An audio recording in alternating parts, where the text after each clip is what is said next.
এই হচ্ছে গোবর্ধনপুর শখের বাজার। এই যে দেখুন মাঝখানে পুরো একদম পেহেলগামের মতো দেখতে একটা ভ্যালি বা মাঠ টাইপের, চারিপাশে ঝাউবন।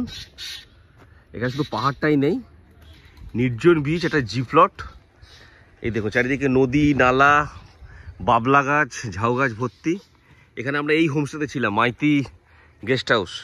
600 টাকা পার হেড থাকা খাওয়া, এবং খুব সুন্দর অ্যারেঞ্জমেন্ট, খুব সস্তাও। এখানে আরও হোমস্টে আছে, শ্রীরামকৃষ্ণ আশ্রম, মেরিডিয়ান ইকো রিসর্ট, একটা ঝাউমন হোমস্টে আছে।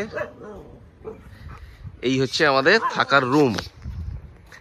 এখানে আসতে গেলে শিয়ালদহ থেকে নামখানা আমরা ট্রেনে আসলাম। নামখানা থেকে স্টেশনের কাছেই জেটিঘাট, ওখান থেকে আমরা লঞ্চে করে আসলাম। অনেক 25 টাকা ট্রেন ভাড়া, আর নামখানা স্টেশন থেকে জেটিঘাট থেকে এখানে 40 টাকা।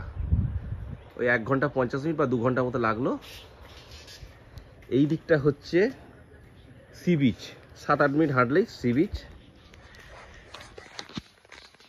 মোটামুটি দীঘা পুরীতে যেখানে প্রচুর ভাড়া, এখানে ভাড়া অনেক কম, আর সমুদ্র ভিউও বেশ ভালোই দেখলাম। এই যে এই হচ্ছে রুম।